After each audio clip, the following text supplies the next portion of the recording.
¿Y tú conoces el proceso de cavitación?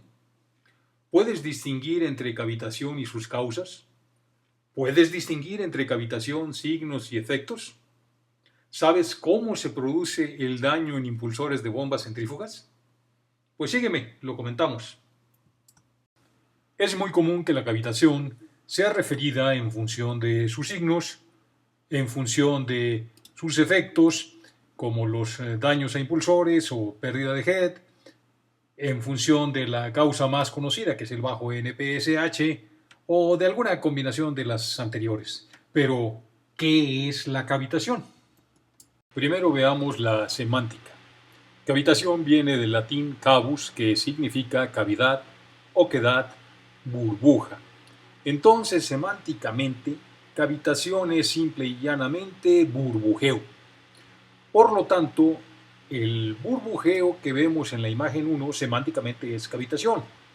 Pero los tubos de succión que se ven en este cárcamo no serán afectados con los daños típicos de cavitación, como los que se presentan en los impulsores. Por otro lado, la mayoría de nosotros tendremos historias caseras donde por muchos años se utilizó algún recipiente como el de la figura 2 para hervir básicamente agua. Y a pesar de estar a fuego directo y por muchos años, nunca presentó daños como los típicos en los impulsores. Entonces, si no es la cavitación o burbujeo, ¿qué es lo que causa el llamado daño por cavitación en impulsores? Esto me lleva a precisar la pregunta principal de esta plática. ¿Cuál es el concepto de cavitación aplicable a bombas centrífugas? Veamos el proceso completo del tipo de cavitación más conocido en las bombas centrífugas. Cavitación de succión. Se estima que el 70% de los casos de cavitación en bombas centrífugas es cavitación de succión, y es el proceso que describiré a continuación, dividido en dos grandes partes. Parte 1, cavitación.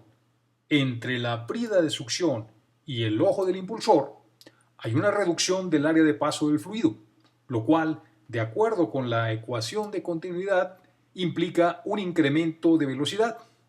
Y de acuerdo con el teorema de Bernoulli, un incremento en la velocidad implica un decremento en la presión del fluido. Además, hay otra pérdida de presión en la entrada del impulsor al contactar el fluido contra los álabes. Esta pérdida se debe a choque y turbulencia, especialmente cuando se opera muy alejado del punto VEP o punto de máxima eficiencia. Cuando la presión del fluido se reduce a un nivel inferior al de la presión de vapor que posee el fluido a la temperatura de bombeo, se inicia la formación de burbujas. Hasta aquí, el concepto semántico de cavitación igual a burbujeo es aplicable. Pero hay una segunda parte menos conocida en el proceso de daño de impulsores por cavitación. Esta segunda parte es la implosión de las burbujas, las cuales se generaron por cavitación y avanzan, siguen la trayectoria del flujo. Y cuando la presión del fluido al entrar al álave del impulsor se incrementa por arriba de la presión de vapor, las burbujas implosionan o colapsan rápida y violentamente. El ciclo de las burbujas, desde la formación hasta el colapso, tiene una duración del orden de 3 milisegundos, según referencia en el manual de bombas de Igor Karasik. Veamos con más detalle el proceso de implosión de burbujas. La implosión de burbujas la describiré en dos partes. La primera, implosión de burbujas en pared sólida. En nuestro ejemplo tenemos una burbuja adyacente a la pared de un álave del impulsor, la cual sigue la trayectoria del flujo. Y conforme la burbuja avanza hacia zonas de mayor presión, la burbuja va perdiendo su forma esférica.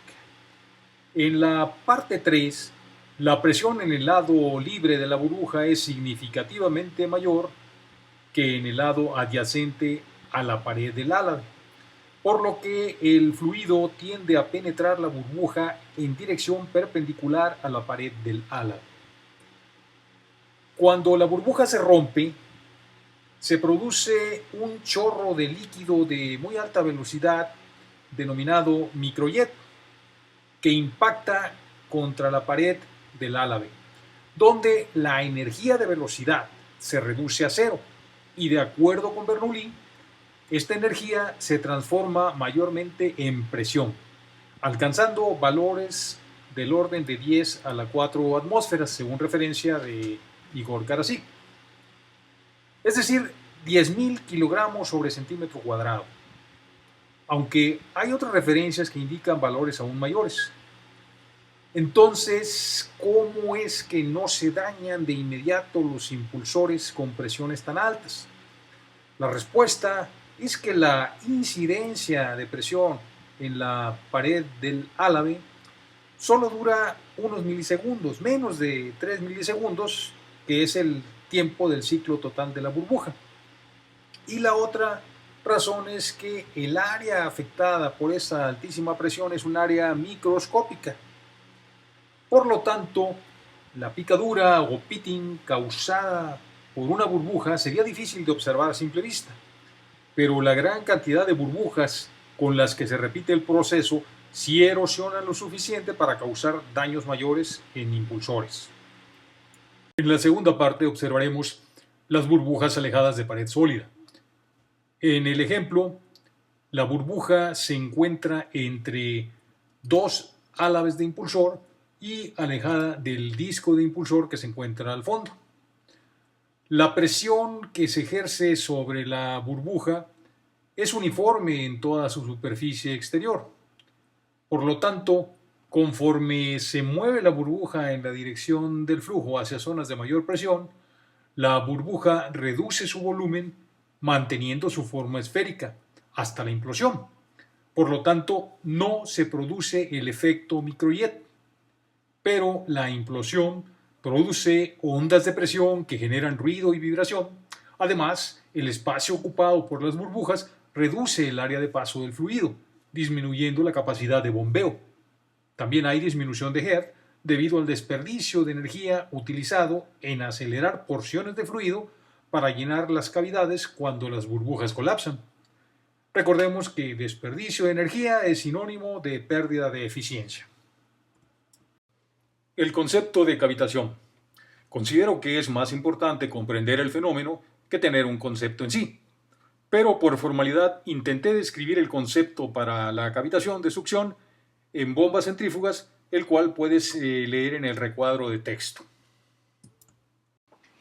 Aunque el tema de cavitación por cuestiones de tiempo lo trato mucho más ampliamente en mi texto que en esta mi segunda plática, espero te haya resultado interesante.